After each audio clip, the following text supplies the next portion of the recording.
कर रखी है, बल्कि इस पर सवाल भी खड़े कर रखी है। जानकारी दें, अमित मालवीय बीजेपी के नेता के जिन्होंने हमला किया है, कहा हेमा मालिनी पर सुरजेवाला की घृणित टिप्पणी है, लैंगिक टिप्पणी है, ये हेमा मालिनी नहीं महिलाओं का अपमान है। बीजेपी का यह कहना है ये राहुल गांधी की कांग्रेस है, महिलाओं से नफरत करती है ये कांग्रेस, और यही कारण है कि इस तरह की बयानबाजी होती है, ये अमित मालवीय कह रहे हैं।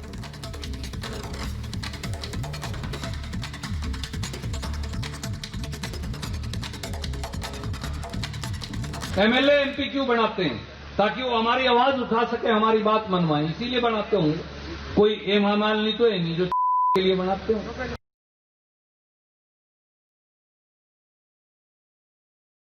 एमएलए एमपी क्यों बनाते हैं? ताकि वो हमारी आवाज उठा सके, हमारी बात मनवाएं, इसीलिए बनाते होंगे। कोई हेमा मालिनी तो है नहीं जो के लिए बनाते हो। एमएलए एमपी क्यों बनाते हैं?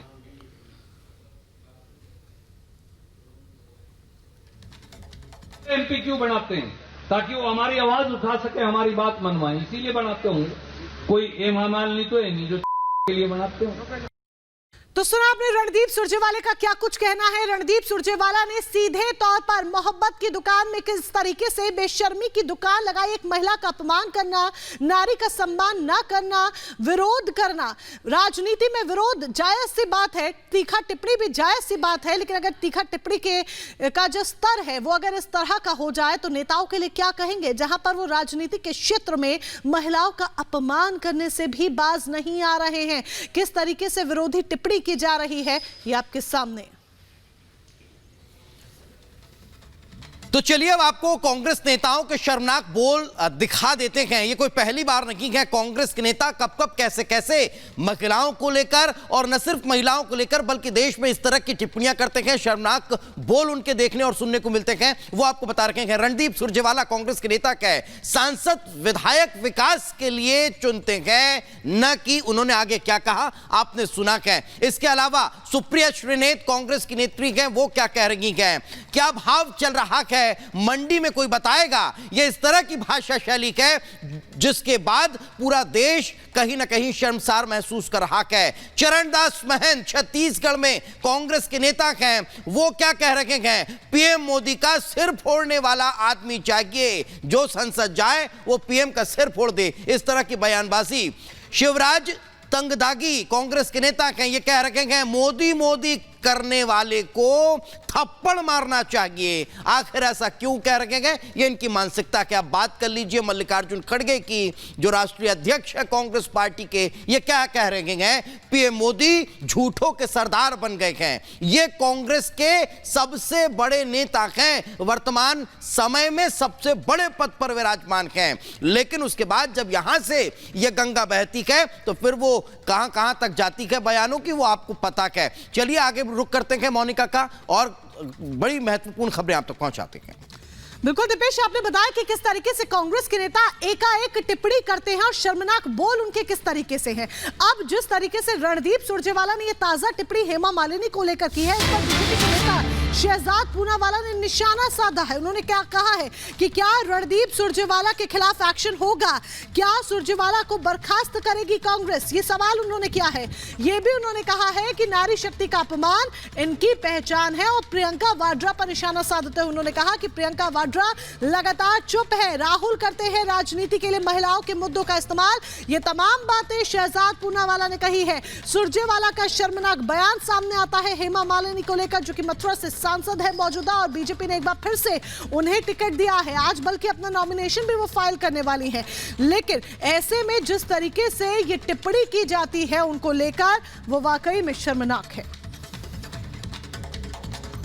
कांग्रेस की बहुत ही पुरानी आदत है कि महिला विरोधी सोच रखना और इस प्रकार से नारी शक्ति का अपमान करना।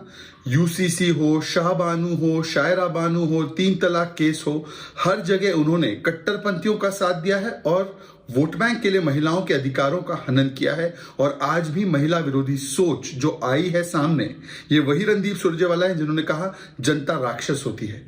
क्या प्रियंका जी लड़की हूं, लड़ सकती हैं, कहती हैं, उन पर कार्रवाई करेगी? क्या राहुल गांधी कार्रवाई करेंगे, या ये केवल और केवल अपने वोट को बढ़ाने के लिए महिलाओं की बात करते हैं, परंतु कोई कार्रवाई नहीं करते। तो सुरजेवाला के बयान पर अब अलग अलग प्रतिक्रियाएं निकलकर सामने आ रही है। उधर कंगना रनौत ये कह रही हैं कि मोहब्बत की दुकान खोलने वाले थे लेकिन नफरत की खोल बैठे हैं। तो ये प्रतिक्रियाएं जो हैं वो लगातार देखने और सुनने को मिल रही है। रणदीप सुरजेवाला के इस बयान के बाद नाराजगी भी नजर आ रही है। कंगना रनौत ये कह रही हैं मोहब्बत की दुकान खोलने की बात की थी, कांग्रेस नफरत की दुकान खोल बैठी है। महिलाओं के प्रति गिरी हुई सोच है, हार की हताशा में चरित्र का पतन नजर आता है। तो ये प्रतिक्रिया कंगना रनौत की नजर आई है। तो कंगना रनौत ने ट्वीट कर अपनी प्रतिक्रिया यहां पर दी है। जिस तरीके से बयानबाजी हो रही थी विपक्ष की तरफ से, तो उधर दूसरी तरफ हेमा मालिनी से ही जुड़े एक बड़ी अपडेट आपको यह भी बता दें कि हेमा मालिनी आज अपना पर्चा भरेंगी। मथुरा से बीजेपी की उम्मीदवार है हेमा मालिनी और बीजेपी ने लगातार तीसरी बार मथुरा से हेमा मालिनी को मौका दिया है और मैदान में उतारा है। आज सेकेंड फेज के नॉमिनेशंस का लास्ट डे है, यानी कि नामांकन दर्ज कराने का आखिरी दिन है दूसरे चरण के लिए, जिसमें दोपहर 3 बजे तक प्रत्याशी अपना अपना नामांकन दर्ज करा सकते हैं। और इसी क्रम में मथुरा से प्रत्याशी बनाई गई एक बार फिर से चुनावी मैदान में उतर रही है मथुरा से हेमा मालिनी, जो आज अपना नॉमिनेशन फाइल करेंगी। मथुरा की जनता के बीच खासी लोकप्रिय हेमा मालिनी की अभिनेत्री है, सांसद है और आज तीसरी बार जिस तरीके से बीजेपी ने उन पर भरोसा जताया है, आज अपना नॉमिनेशन फाइल करने वाली हैं हेमा मालिनी और मथुरा से ही उम्मीदवार बनाई गई हैं। तो जैसे जैसे चुनाव की तारीखें नजदीक आ रही हैं, वैसे वैसे इंडी गठबंधन की कलह भी खुलकर सामने आती हुई दिखाई दे रही है। बात हम पूर्णिया लोकसभा सीट की कर लेते हैं, जहां से पप्पू यादव निर्दलीय के तौर पर आज अपना पर्चा दाखिल करने वाले हैं। ये वही पप्पू यादव हैं जिन्होंने अपनी पार्टी का विलय कांग्रेस पार्टी में कर लिया, लेकिन पूर्णिया की सीट से ये लगातार अपना दावा करते रहे और वो पूर्णिया की सीट आरजेडी के खाते में चली गई। यही कारण है कि लगातार पप्पू यादव की नाराजगी देखने को मिली। वे लगातार बगावती सुर अख्तियार कर चुके हैं और अब वे इस बात का दावा कर रहे हैं कि आज वे अपना पर्चा निर्दलीय के तौर पर पूर्णिया से दाखिल करने वाले हैं। और ऐसे में पप्पू यादव का क्या कुछ कहना है, हमारे सहयोगी अनूप ने पप्पू यादव से एक्सक्लूसिव बातचीत की है, सुनिए जरा। पप्पू यादव खुद हमारे साथ है सर, आज नॉमिनेशन कर रहे हैं, उम्मीद जनता भी दिख रही है यहाँ पे, क्या लग रहा है? हम नहीं कर रहे हैं, पूर्णिया की आवाम चाहती है कि उसका बेटा खड़ा रहे। हमें तो सीट मिल ही गया था। हमें तो मधेपुरा सुपौल तो गठबंधन में ही लोग बोल ही रहे थे तब से, जाइए लड़िए, ऐसा कुछ नहीं है। पूर्णिया से दूर होना मेरे लिए मौत के बराबर था। मैंने बार बार कहा, अब पूर्णिया से कोई अलग करना भी चाहता तो आत्महत्या ही होती मेरी। आप इसको समझिए, आप इसको जान लीजिए। तो इसीलिए मैं समझता हूँ कि मैं आत्महत्या जैसी चीज़ें, इस बात को मान लीजिए कि मेरे लिए नहीं होती, पूर्णिया के हर उम्मीद और हर खुशियों का हो जाता। और मुझे तो कभी पूर्णिया ने हराया नहीं आज तक। 4 बार हम यहाँ सांसद रहे, महावीर रही, मैडम सुपौल में रही, मधेपुरा से 2 बार रहे। और मैंने ये, मेरा निर्णय था कि जहाँ जाति पात कम बहुत नहीं के बराबर होगा, हिंदू मुसलमान जहाँ नहीं के बराबर होगा, मेरे लिए मेरा तो कोई टीआरपी है नहीं सिवाय सेवा के, मदद के, न्याय के।